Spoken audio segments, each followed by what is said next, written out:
Hi, I'm Miss Quiring. I'm a kindergarten teacher at Westfield Charter Academy. And again today we are going to be looking at our story elements. So as a warm-up before we get started on a new book, let's go through.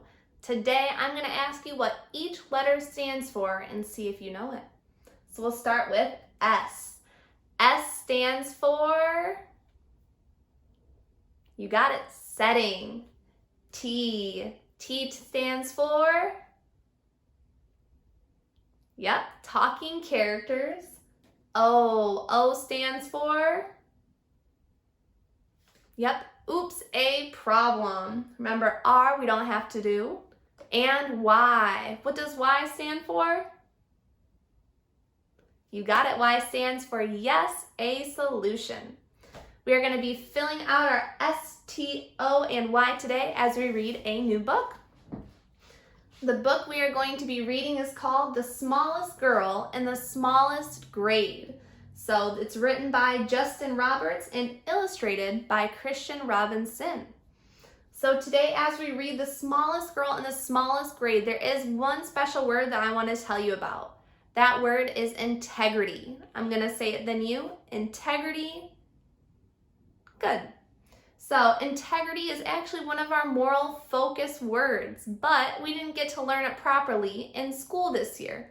But integrity means that you stand up for what's right. It's doing the right thing. Today we're going to see if the smallest girl in the smallest grade has some integrity as we read.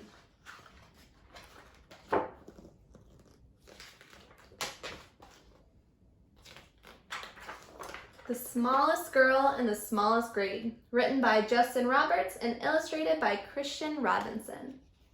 Oh, and I almost forgot, I need to do a check. Tell me, what skills are we going to work on while we read today? Yeah, our story elements, S-T-O-Y. We're going to fill them all in as we read today. Hardly anyone noticed young Sally McCabe.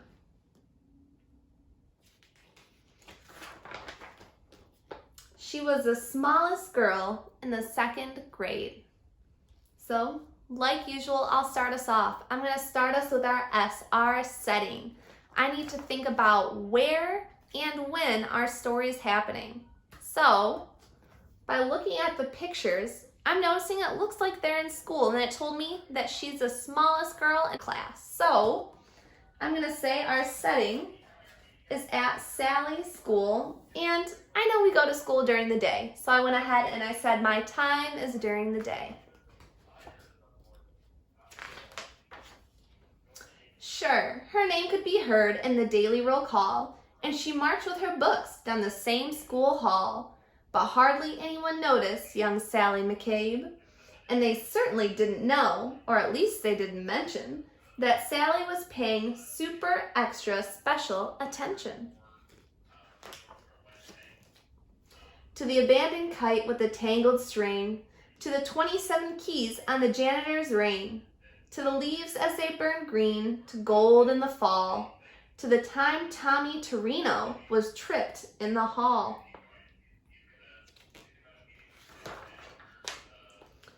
She watched as wildflowers tipped toward the light, and heard the howl of a hound dog late one night. She was there when the stray cats, who normally fought, conducted a meeting in the church parking lot. I'm going to stop here because I'd like to add another element to our story chart. I want to add my T, my talking characters. So take a minute, think, who are the talking characters so far?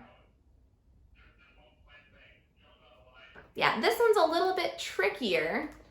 So let me help us out here. We have Sally and Sally's classmates. So we don't hear Sally say something or the classmates say something, but the author, the person writing the book, is telling us about Sally and the classmates and what they're talking about or thinking about.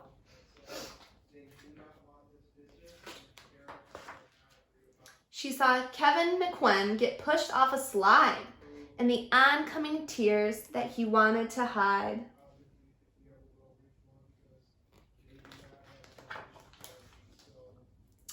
And she'll never forget that parent-teacher day when Billy's much larger father suddenly dragged him away.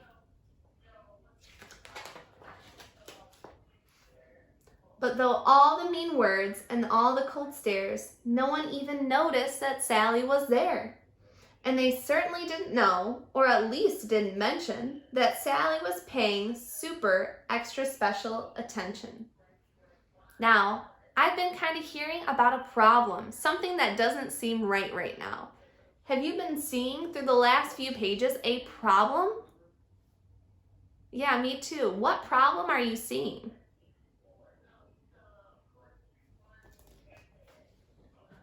Yeah. The problem that I see is that Sally wants the bad things to stop. She's seeing all those bad things happen by paying super extra special attention, but she hasn't done anything about it. That makes me think she doesn't know how to stop it. So my problem is that she wants the bad things to stop, but she doesn't know how. She'd seen how a whisper could make someone cower, like a bulldozer crushing through fields of wildflowers. And it kept piling up, this discarded debris, those beautiful kites tangled in the tree. So on February 3rd at 11:29, Sally stepped straight out of the lunchroom line. It sounds like our character Sally might take a character action. I wonder what she's gonna do. She said, "I'm tired of seeing this terrible stuff. Stop hurting each other. This is enough." Now, a few laughed out loud or didn't care, but there was some girl with her hand in the air. But then something super extra special happened that day as Howard O. Henley suddenly sat down his tray. Like waves rolling in, one after another, first Molly rose up, then Michael's twin brother. It was Tyrone and Terrence, then Amanda and Paul, who pushed out of their chairs and they stretched their arms up tall. From the friendly lunch lady with the dishes she carted, to the new third grade teacher who had only recently started.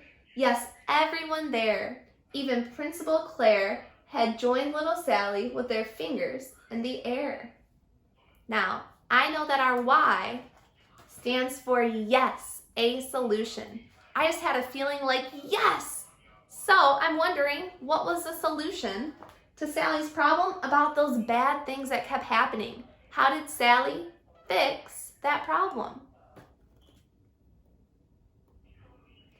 Yeah, Sally fixed that problem by standing up in the lunchroom. And she said, "Stop hurting each other. Stop being so mean. This isn't okay." And though hound dogs were destined to howl at night, and most stray cat meetings would end up as fights, and kites would continue to get stuck in trees, they all felt for a moment like the janitor's keys, fastened together with a heavy steel ring that held all the secrets to unlock everything. As the world returned to the way that it was, Sally noticed a difference, as she usually does. When Billy paused briefly to open the door for Mrs. O'Connell and then 17 more. Or when Molly scooched over to make some space on the coral riser for Ellen and Grace.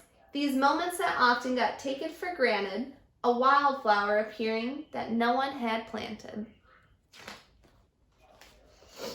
The swings soon resumed their rhythm and sway, and day turned to night, and night turned to day. People remembered and would quite often mention that Sally had been paying super extra special attention, and how the world could transform and a change could be made by the smallest girl in the smallest grade. The end. Now, because we've already had one day of working on this skill, I need to ask a bigger question, a challenge. We have our O and our Y, our problem and our solution. But I'm wondering, is that the problem and solution for the whole book or just a couple pages? So I said my problem is that she wants the bad things to stop, but doesn't know how. To me, that seemed like a problem in the whole book. The whole beginning of the book said people were being so mean and so bad to each other. I'd say that was the problem. But I'm looking at our why, our yes. It said that Sally stood up in the lunchroom and others followed. Now, did our story stop there, or was there a bigger solution for the whole story? Yeah, I'm kind of thinking there's a bigger solution. So take a minute to think, what do you think the big solution was? How did she solve that problem about all these bad things happening through the whole book? Yeah, so it's close to standing up in the lunchroom, but I want to say Sally stood up for what's right. Sally used her integrity, doing what she knew was right, to say, hey, this isn't okay. We all need to stop. And then people kept talking about it and they followed her lead. So the big solution is that she had integrity. She stood up and shared it with people. So, and that actually happens to be my favorite part of the story too, which leads me into my next part here. What was your favorite part of The Smallest Girl in the Smallest Grade?